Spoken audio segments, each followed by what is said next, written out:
Welcome to Her Story, the history of Southeast Asia told from her perspective. We'll discover historical figures, matriarchal societies, and contemporary female icons, and maybe learn about ourselves along the way. I'm Agnes Ramirez.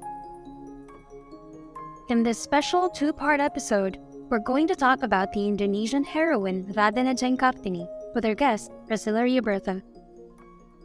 She's a third-year undergraduate student from the Department of International Relations at the Faculty of Social and Political Sciences of Universitas Gadjah Mada. She's interested in Southeast Asian and environmental studies. She went on all-girls senior high school, which changed her perception about the meaning of women's emancipation and the importance of gender equality in Indonesia. This is part 1. Education means the forming of the mind and of the soul. I feel that with the education of the mind, the task of the teacher is not complete. The duty of forming the character is his. It is not included in the letter of the law, but it is a moral duty. Kartini was born April 21, 1879, in a village called Mayong in the town of Jepara, north-central Java, to an aristocratic family. She was the fifth child and second eldest daughter of Raden Mas Adipati Aryo Sosroningrat, the regent of Jepara. Because her father was a Javanese aristocrat working for the Dutch colonial administration, Kartini had the unusual opportunity to attend a Dutch school, which exposed her to Western ideas and made her fluent in Dutch. Kartini's best friend at school was Letzi, the daughter of a headmaster. Letzi once asked her, "What are you going to be when you grow up?" Confused, she repeated the question at home, and her brother said, "What should a girl become? Why, a Raden Ajeng, of course." Raden Ajeng is the title of a Javanese married woman of high rank. But in Kartini, a spirit of rebellion was awakened which grew with the years. Even as a child, she vowed that she would not become merely a Raden Ajeng. She would be strong, combat all prejudice, and shape her own destiny. But things wouldn't quite work out that way. When she turned 12, under the old Javanese tradition of pingit or pingitan, she was kept in seclusion at home. The seclusion was to last until she could get married. But while in seclusion, she began to correspond with several Dutch friends from her school days. She also knew and was influenced by Mevrouw Ovik Sur, wife of a Dutch official and a dedicated socialist and feminist. In her letters, Kartini expressed concern for the plight of Indonesians under conditions of colonial rule and for the restricted roles open to Indonesian women. She resolved to make her own life a model for emancipation, and after her marriage in 1903 to a progressive Javanese official, the regent of Rembang, she made plans to open a school for Javanese girls. To tell us more about this, we have our special guest. So, hey Bertha, welcome to the podcast. Thank you for inviting me. So, Bertha, when did you first learn about Raden Ajeng Kartini? My first time knowing about Kartini was when I was in the 4th or 5th grade of elementary school. It was a time when I first learned about Indonesian national heroes. And at the time, my teacher simply stated that thank her, all girls, can go to secondary schools now. And I think it was my first time knowing the concept of women emancipation. And I believe that she's the most famous heroine in Indonesia up to now. So when you were learning about Kartini, how did they teach you about her? Was she in your textbooks, or did you have classes about her? Oh, yeah, absolutely. So in our history class, we learned about her, and of course, she is included in our history books. And the most exciting part is that we watch several movies about her. Like I watched like at least 2 movies about her throughout my life, and I think it was exciting because in every movie, they could deliver different perspective on Kartini because several people has different perspective on Kartini and different interpretation of her thoughts. So I think that's exciting.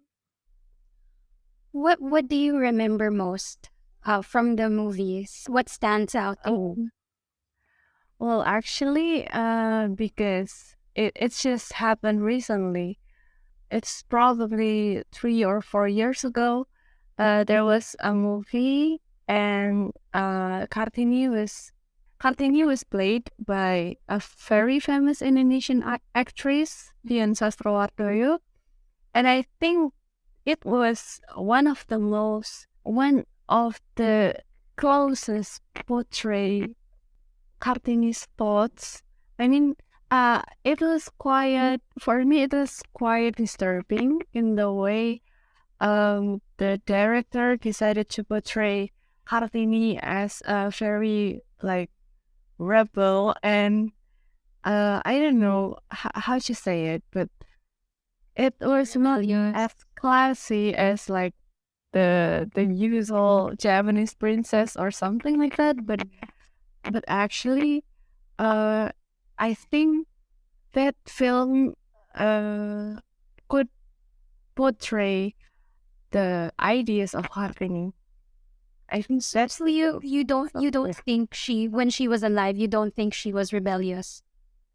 I think she was rebellious, but by writing the letters, but not as in like in Japanese culture, even up to now, it's a bit forbidden for girls to sit like to cross their legs because it's considered as it's not polite, it's impolite for girls, something like that, and like to climb on a tree, it's impolite for girls, something like that.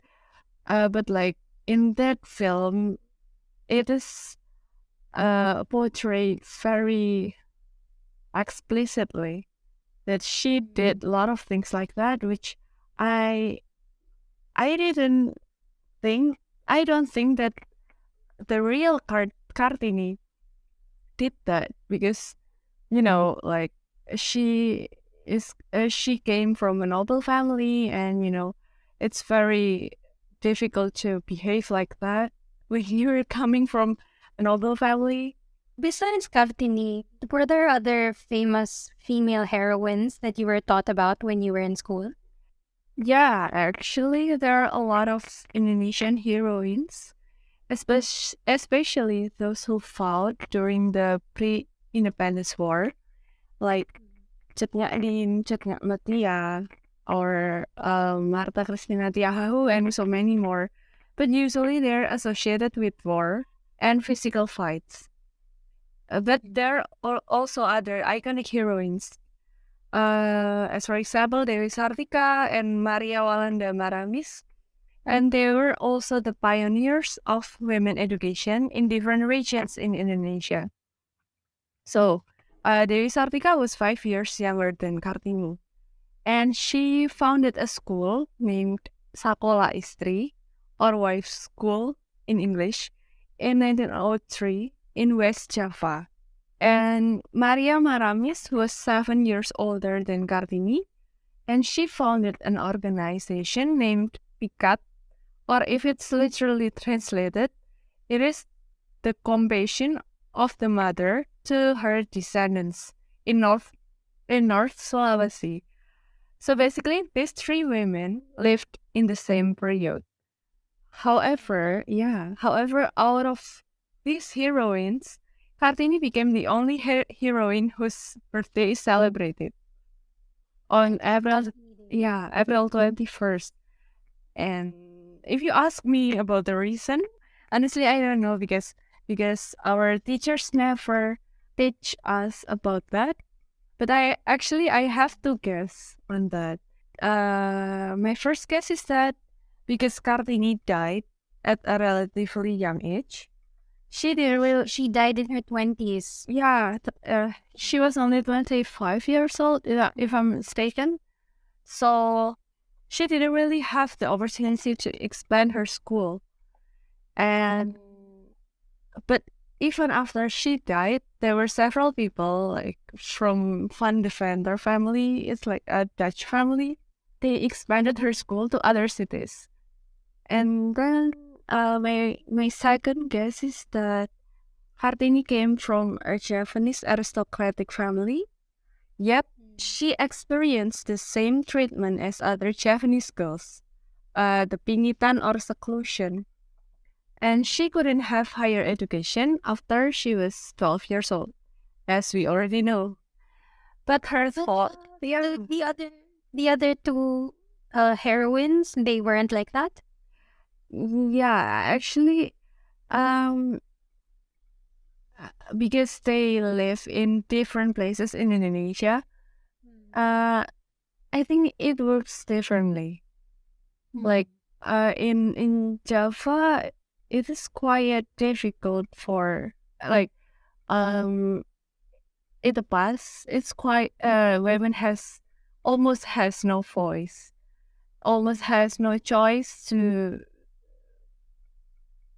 just stay at home. I mean, like being secluded is the only choice if you want to be seen as civilized, I might say. Yeah. So, but I think her thoughts through her letters moved the heart of many people. Including Van Deventer family. So, yeah, as almost half of Indonesians are from Javanese tribe, I believe that many girls at that time could relate to Kartini's experience. So that's why Kartini is more celebrated than the others.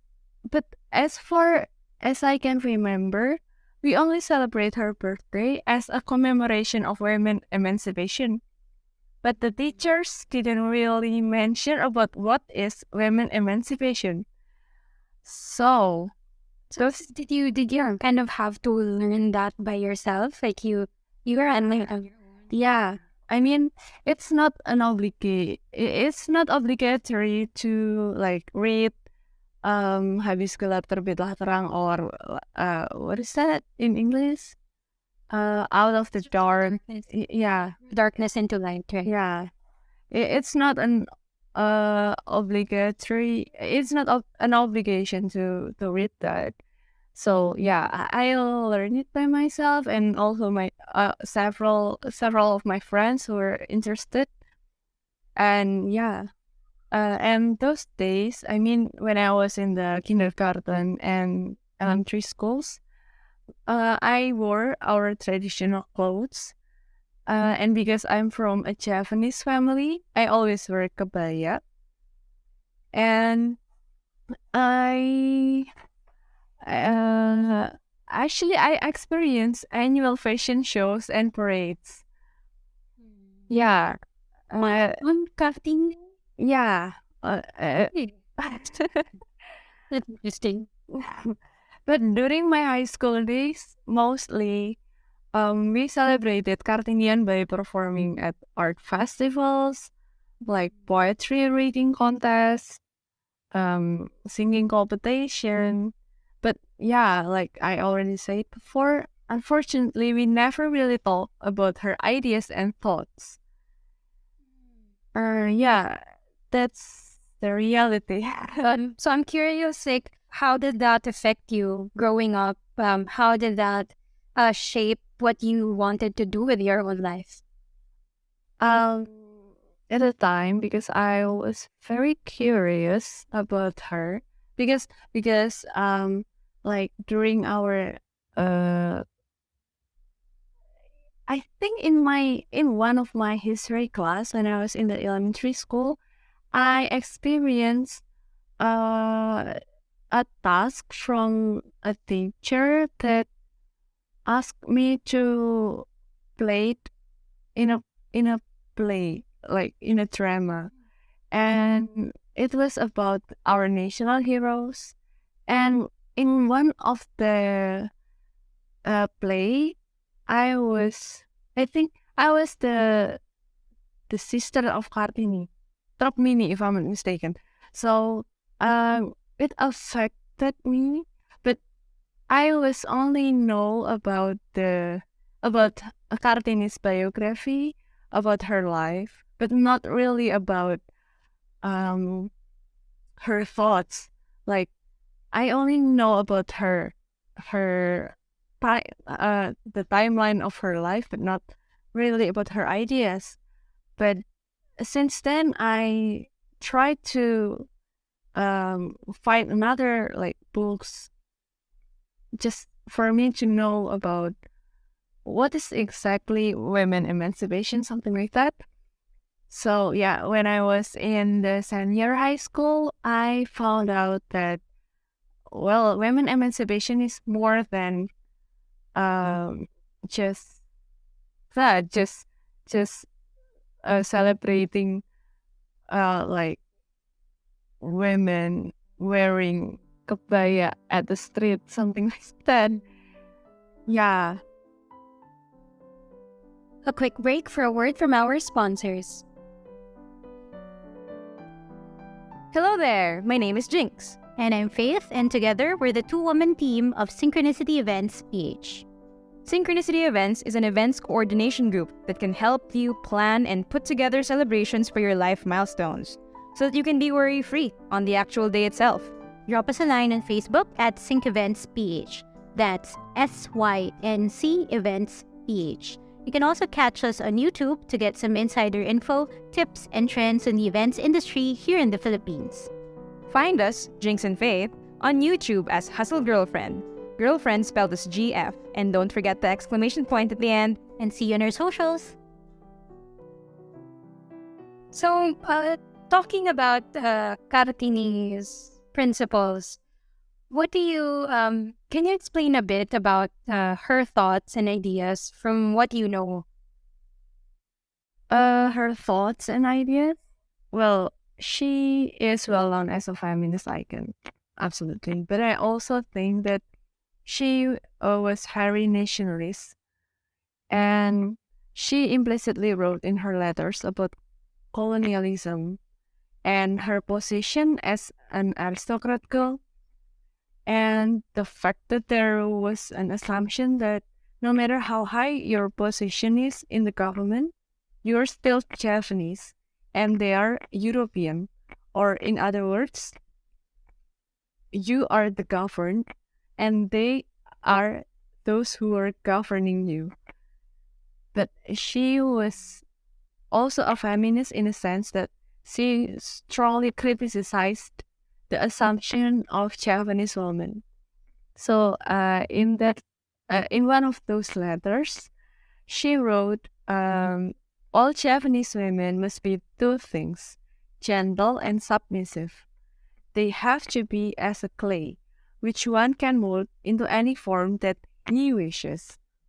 They have to be like wooden dolls that speak only when allowed and walk slowly like a snail. And what I can see from this description is that it could be seen that all Japanese women were the objects, and this is culturally accepted. And this is why Kartini strongly criticized these practices. Why I say it walk slowly like a snail? It's simply because in our traditional clothes, we didn't use what is that, skirt, but we use a cloth, a very long cloth, and we put Is it. this similar to what we had to wear at the Makam Raja Mataram? Kinda the same, but The one that was tighter around the ankles. yeah. It's kind of the same, but in some occasion it's even tighter. So it's even hard for you to walk. So yeah, you have to walk slowly like a snail. And yeah, that's why you're civilized. We call that cloth jari. Yeah. Actually, that's the same, like those that we need to wear in Makam Raja. We wear cari tuh actually. And also, uh, her other thoughts was about was that she didn't really believe in love and marriage. And actually, it reminds me of a feminist from France, Olam de Couche. Have you ever heard about her? No, I have not. Yeah. So it's about actually they both shared the same ideas that they didn't believe in love and marriage. But Kartini didn't believe in that, especially that because most of the girls at the time were married through arranged marriages. So she didn't believe that it's possible to love a man who is probably already married before, and you only met him on the day of the marriage. It's simply impossible. And Remember reading that in the old days, the presence of the woman was not even required during the ceremony because it's the parents of the woman and the husband to leave, something like this. yeah, actually, that's the tradition of Muslims, like Muslims, brother and sisters. So yeah, she was a Muslim, and it is actually not a sin for a man to marry up to 4 wives according to her religion. But I think she articulated a different meaning of sin. Because in that book, The Letters of a Japanese Princess, she wrote that sin is to cause pain to another, whether man or beast. So for her, it is a sin to put misery on a woman who gave her husband his children by letting another woman, her rivals, to enter their household. And I know it's very difficult, especially at the time, to talk about this concept because, like, the tradition and religion is strongly related and upheld by the society. And it's even quite, it's not easy to talk about this matter, even right now, because religion and tradition, even though it's not as intense as it was, but there are some people who are still think that it's okay to marry more than one wife. And it's actually not easy to say this because I'm not a Muslim myself. So yeah. So you mentioned something about Kartini's mother and how that might have affected her views about marriage and family. So can you discuss that? Oh yeah.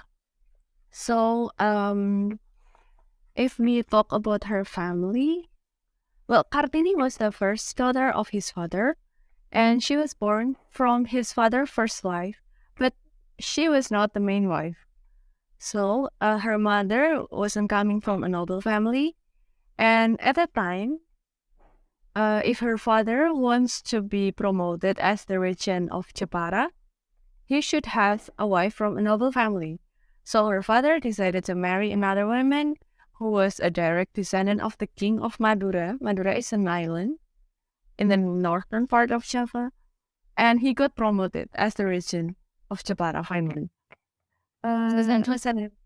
Yeah, he sort of had to consolidate power through marriage. Yeah. Actually, Kartini didn't explicitly say about this in her letters, but I believe that this event might affect Kartini's view on marriage so much, especially for polygamous marriage, which was very, like, it was normal at the time. And she I think, I believe that she thinks that it's simply unfair for women to get through an arranged marriage only to be the second or the third or the fourth wife. But even if you're the first wife, but if you are not the main wife, you won't have that much privilege. So, how about your friends? Is it normal for women like you, young women, to know about women's emancipation or to have this sort of level of knowledge that you obviously have about all these concepts? Absolutely, but like not all women wants to know about this knowledge. I mean, like I don't know, but there is a growing narrative. Like it happens lately. So there is a growing narrative that probably the the idea of feminism is not is opposing the idea of other traditional values or religious values, and it simply makes other women, young women, don't really want to know about feminism or even the idea of gender equality and like go with the flow and